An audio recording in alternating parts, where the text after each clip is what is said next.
এটা নয়। আচ্ছা, তিনি আমাকে দলিল দিলেন, কে যাকে জিজ্ঞাসা করলাম তুমি এটা কি করছো, এখন আমি এই আয়াত তিনি এরপর কথা বলতে যাইয়া প্রাসঙ্গিকভাবে আমাকে বললেন, এই আয়াতের দলিল দিলেন। আমি এখন যেই আয়াত দিলাম সূরা ইউনূসের ৬২ নম্বর আয়াত, তিনি বললেন আলা ইন্না আউলিয়া আল্লাহি লা খাউফুন আলাইহিম ওয়া লা হুম ইয়াহজানুন। আমি যেভাবে বলছি উনি অবশ্যই ভাবে বলতে পারেন। আপনাদের এলাকায় আসার পরেও অনেক সময় আমি দেখি অনেক আল্লাহর ওলিরা এই দেশে আসে না, অনেক ওলিরা এই আয়াতটা তেলাওয়াত করতে যাইয়া হারাম পড়ে। কোরআন শরীফ পড়া সওয়াব, আবার কোরআন শরীফ পড়া হারাম। জানেন না আপনারা? কথা বলেন, কোরআন শরীফ পড়া কি সওয়াব, আবার কোরআন শরীফ পড়া কি হারাম। এইরকম হারাম পড়া দলিল দেয়। হারাম পড়া তো বুঝেন না। আমি বলছি আলা তিন আলিফ টান বুঝেন, আলা তিন আলিফ টান দিতে হবে।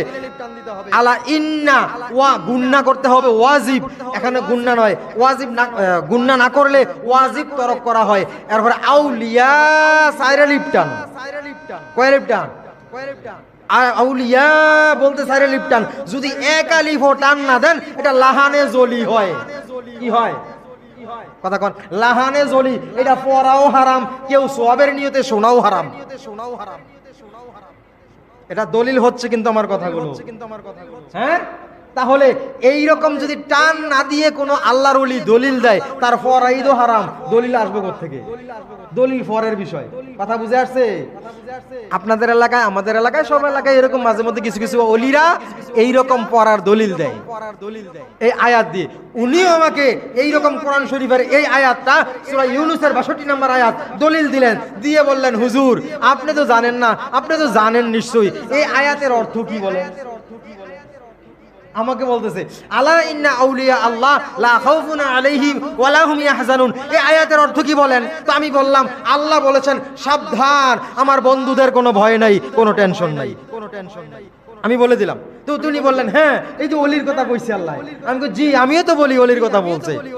এরপরে আমি বললাম আপনি একটা আয়াত বলছেন না? বলে হ্যাঁ, এটা হলো সূরা ইউনূসের ৬২ নম্বর আয়াত। আমি ৬৩ নম্বর আয়াত বলছি, আলা আল্লাযীনা আমানু ওয়া কানু ইয়াত্তাকুন।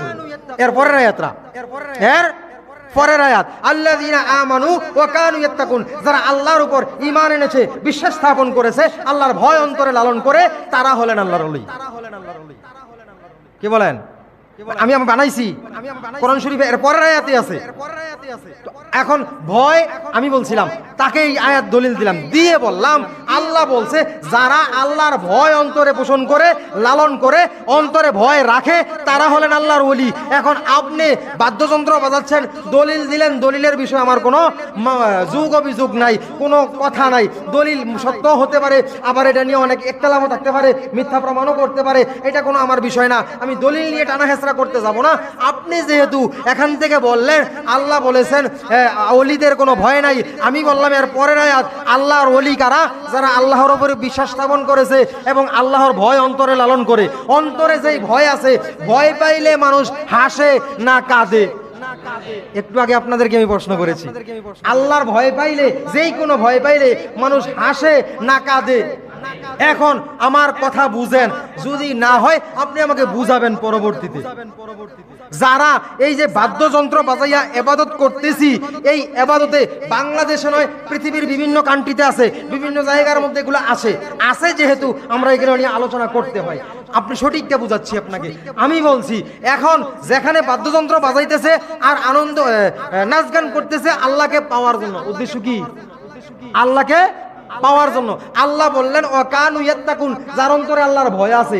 এখন এই ভয় যেই ওলিদের কথা বলা হয়েছে, তারা ওলিদের দরবারে যাইয়া নাচ গান করা কি ভয়ের কাজ না আনন্দের কাজ? কোন নাচ গান করে নেওয়ালার চোখে জীবনে কোনোদিন এক ফোঁটা পানি আসতে দেখছেন? যারা বাদ্যযন্ত্র বাজায় তাদের চোখে পানি আসে নাকি? ভয়ে মানুষ কাঁদে না হাসে? তারা তো এখন আনন্দ করছে। তাহলে এটা ইবাদত হতে পারে? ইবাদতের সাংঘর্ষিক হয়ে যায়, ইবাদতের সাংঘর্ষিক হয়ে যায়, অর্থাৎ বিপরীত হয়ে যায়। ইবাদত, প্রত্যেকটা ইবাদত, আমরা নামাজ পড়ে আল্লাহর কাছে কান্দা কান্দা বলি, তাই না? গভীর রজনীতে উঠে, একটু আগে আল্লাহর একজন ওলির ব্যাপারে বললাম, তিনি কি করতেন? আল্লাহর কাছে কাঁদতেন। আল্লাহ ওয়ালারা সব সময় গভীর রাতে উঠা আল্লাহর কাছে কাঁদতেন। রাসূলুল্লাহ সাল্লাল্লাহু আলাইহি ওয়াসাল্লাম তাহাজ্জুদ নামাজ পড়তেন। কোন রাইতে? গভীর রাইতে, শেষ রাইতে, সকালবেলা না সন্ধ্যাবেলা না রাত্রের মাঝামাঝি, রাত্রের মাঝামাঝির পরে অর্থাৎ রাত 12টার পরে, রাতের 3 ভাগের 2 ভাগ যাওয়ার পর 1 ভাগ থাকতে, অর্থাৎ এইরকম রাত্রিতে গভীর রজনী বলা হয়, তাই না? এই গভীর রাতে ওইটা রাসূল সাল্লাল্লাহু আলাইহি সাল্লাম তাহাজ্জুদ পড়তেন আর আল্লাহর কাছে প্রার্থনা করতেন, দোয়া করতেন। আর এইটার নাম কি? ভয়। এটার নাম কি? ভয় হইলে রাত্রে ঘুম হবে না, রাত্রে ঘুম হবে না। আহারে কিসের ভয়? আল্লাহর আযাবের ভয়। কার ভয়? আল্লাহর আযাবের ভয়, অন্যায়ের ভয়, অন্যায় থেকে বাঁচার ভয়, জাহান্নাম থেকে বাঁচার ভয়, আল্লাহ তাআলার হুকুম অমান্য করার ভয়। অমান্য করে নিয়ে আমি অপরাধী হয়ে যাই, আমি আসামি হয়ে যাই, এই ভয় অন্তরে থাকবে। তিনি হলেন আল্লাহর বন্ধু, যার অন্তরে সবসময় আল্লাহর ভয় আছে। এখন সব সময় হ্যাঁ আপনি এই ধরনের ইবাদত করতেছেন, এটা যদি এমন হয় আপনি সব শরীয়তের বিধিবিধান মানতেছেন, মাঝে মধ্যে যাইয়া এই ধরনের কিছু কাজকর্ম করেন, হ্যাঁ হয়তোবা এটা আপনি করতেছেন, এটা ভালো করছেন না খারাপ করছেন আমি এখন দলিল দিলে আপনি মানবেন না। আমি যেই কথাগুলো বলছি প্রত্যেকটাই দলিল, প্রত্যেকটাই কি? দলিল। আমি কোরআনের বাহিরে বলি নাই, বারবার কোরআনের আয়াত টাইনা টাইনা কথাটা বলতেছি, তাহলে দলিল দিয়েই বলছি। আপনি এখন মানবেন না, যদি করেন তো করতেছেন, যেহেতু আপনি কি করেন শরীয়তের বাকি বিধানগুলো, ফরজ বিধানগুলো, হুকুমগুলো আপনাকে মানতে হবে। মানলে সমস্তগুলো যখন মানতে যাইবেন তখন আপনার ভিতরে অহরহ আমল চালু হইব, ঈমান সতেজ হইব, আপনি ঠিক ব্যাঠিক বুঝে ফেলবেন। কথা বুঝে আসছে? ঠিক ব্যাঠিক বুঝে ফেলবেন। আর বুঝতে হলে করতে হবে কি? আল্লাহর সমস্ত ইবাদতগুলো মানতে হবে, সমস্ত হুকুমগুলো মানতে হবে। কিছু মানলাম আর কিছু মানলাম না, এই কারণে বর্তমান প্রেক্ষাপটে আলেমদের মধ্যে, জাহেলদের মধ্যে, ওলিদের মধ্যে, ফকিহদের মধ্যে, বিভিন্ন মুফাসসিরিনদের মধ্যে, মুহাদ্দিসিনদের মধ্যে, এইরকম মুফতিদের মধ্যে বিভিন্ন রকমের ফাটাফাটি, মারামারি, তর্ক, যুদ্ধ এগুলো হচ্ছে। কারণ কি জানেন? যেই কোনো এক সাইড ধরার কারণে। কয় সাইড ধরার কারণে?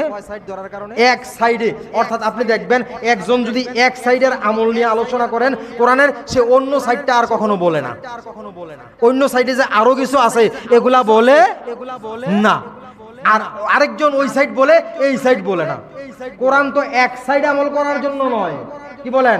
114টা সূরার মধ্যে খালি 100টা সূরা মানবো, 14 সূরা মানবো না, অথবা 110টা সূরা মানবো আর বাকি 4টা সূরা মানবো না, তাহলে কি আপনি আল্লাহর হুকুম সবগুলো মানা হবে? 110টা মানবেন। বেশি মানছেন না কম মানছেন? 114টার থেকে যদি 110টা মানা হয়, সব দিয়ে মানা হয়, 2-1টা বাকি থাকে, তাই না? এই 2-1টা যদি অমান্য করেন ঈমান থাকবে না। কোরআনের কোন শব্দ, কোন একটা আয়াত আপনি অস্বীকার করলেন, আমি এটা মানি না, আমি এটা মানি না, আপনার ঈমান থাকবে? একটা আয়াত অস্বীকার করলেই ঈমান চলে যাবে। আর আমরা এখন কি করছি? এইরকম ভাবে সাইড করে নিয়েছি, এক ইসলামকে এক এক সাইড করে এক একজনে মানতেছি। আমার দলে যারা আছে সবাই এই সাইড মানে, অমুকের দলে যারা আছে তারা সবাই ওই সাইড মানে। আমি এই জন্য আপনাদেরকে প্রথম এখানে আপনাদের এখানে যখন প্রথমে এসেছিলাম তার 2য় সপ্তাহে একটা আলোচনা করেছিলাম, মনে আছে? খেয়াল করে দেখুন যে আপনি যেইটাই করেন না কেন শরীয়তের সমস্ত বিধান পালন করতে থাকেন, এমনি আল্লাহর তরফ থেকে আপনার ভিতরে হেদায়াত চলে আসবে, সহিহ বুঝ চলে আসবে। মানতে হবে সবগুলো হুকুম, কোনটা বাদ দিয়ে কোনটা মানবেন না, কোনটা বাদ দিয়ে কোনটা মানবেন না। কথাগুলো কঠিন হচ্ছে, বুঝার চেষ্টা করুন। কঠিন মনে হচ্ছে, কোনটা বাদ দিয়ে নয়, আমি এই সাইড মানি ওই সাইড মানতাম না, ওই সাইড মানি এই সাইড মানবো না, এরকম নয়। আপনি বলবেন হুজুর আল্লাহর হুকুম কি কি আছে সবগুলো আমি মানার চেষ্টা করব, আমাকে এগুলো বলুন, নসিহত করুন, ঠিক আছে? তাহলে সবগুলা মানার চেষ্টা করবেন। হ্যাঁ, তো ওই লোকগুলারে বললাম যে আপনারা এখানে যে ওই যেখানে আমি ছিলাম আলোচনায়, ওখানে বললাম যে ভাই আপনি দরকার আল্লাহর ইবাদত, আল্লাহর ইবাদত করতে হলে আল্লাহর ভয় থাকা লাগবে। আল্লাহ বলেছেন মুত্তাকিন অর্জন করে যারা, তারা আল্লাহর ভয় যারা লালন করে তারা আমার আল্লাহ, আমি আল্লাহর বন্ধু। তাদের ব্যাপারে আল্লাহ বলেছেন তাদের কোনো ভয় নাই, কোনো টেনশন নাই। এখন আপনি যদি আল্লাহর ভয়ই অন্তরে লালন করেন, এখানে নাচেন গান কেমনে, ফুর্তি করতেছেন কেমনে? আল্লাহর ভয়ে তো আপনার চোখে পানি আসার কথা ছিল। এরপর আমি